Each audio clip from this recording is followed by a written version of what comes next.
everybody, this is Cheri at djsundry.blogspot.com and welcome to the 3-Girl Jam 3D challenge for Valentine's Day with ribbon.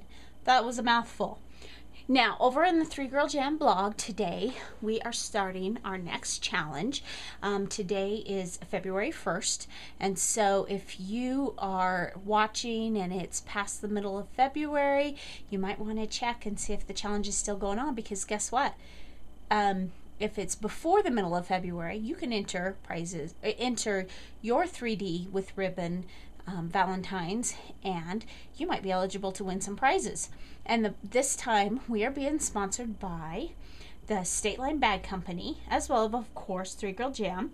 And so I am making a Valentine's bag. Now, I have to tell you, originally I had this size of bags, and these are really fun. They are the 5x7 inch bags. Really fun, and I thought, oh, these would make such fun bags for our kids' Valentines, and so that's what I thought I was going to do for this challenge. But instead I decided to make a bag for my husband. So this is one size that it comes in. I have a few of those.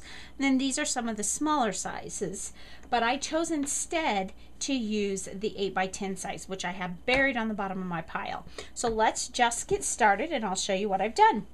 Now, I'm going to set the buttons aside because we'll come back to that, and I'm going to pull out some of the other things I used. I used my Close to My Heart Ruby ink. I used the 3-Girl Jam Flare. Now, the Flare comes in a couple of different styles.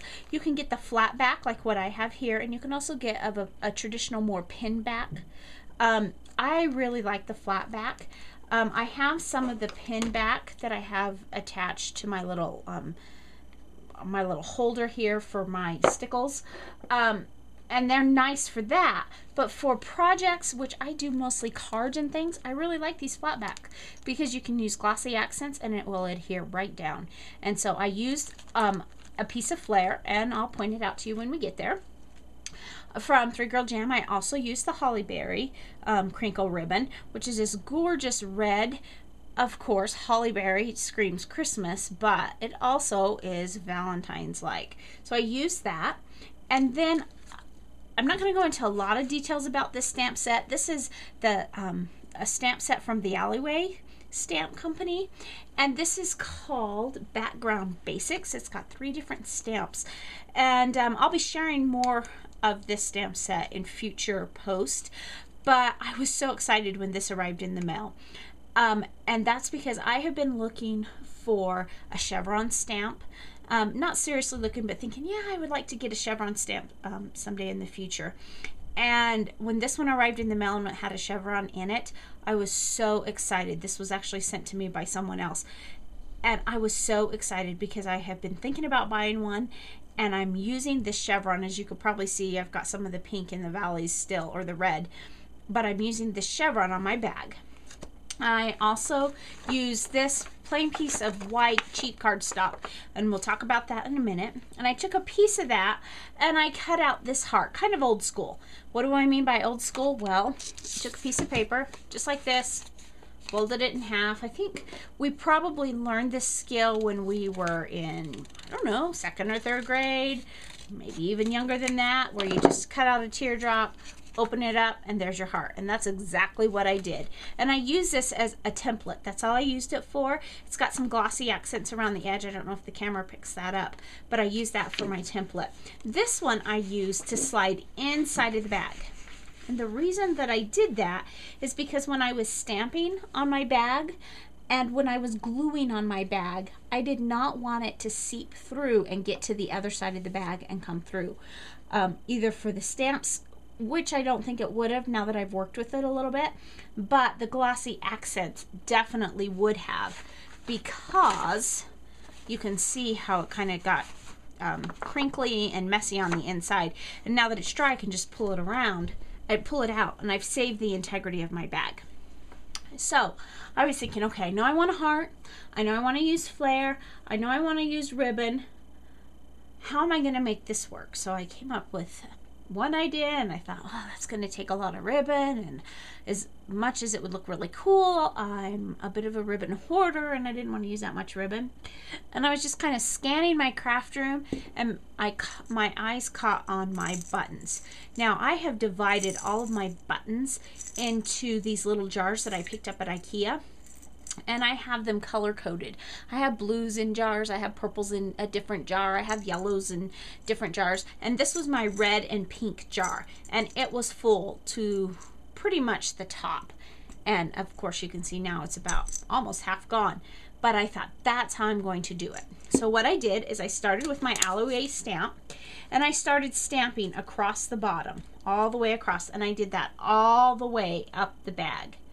And they're pretty easy to line up. Now, when you see the finished project, you will realize that even though it's easy to line up, there is a bit of variation because A, I'm stamping on fabric, and B, because lining up perfectly is difficult.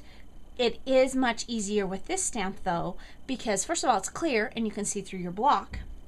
And second of all, because it's pretty symmetrical. So it was pretty easy to line up. It's not perfect, but it still gave me a good impression. So I inked this up and I stamped all the way up. Then I took my template and I laid it down right about in the middle, and I glued around the edge, forming my heart shape, and then I took my template away. I was done with that, and then I glued on my ribbon. Then I started filling it in with buttons, and this is the finished project. As you can see, I filled all of my heart in with all these little buttons that have just been sitting here. All different colors of pinks and reds. And right in the middle, I glued down my Be Mine flare from 3 Girl Jam. And then when I was all done, I thought, man, it's just lacking something. And I realized that if I would take my ribbon and kind of run a little ruffly edge on the top.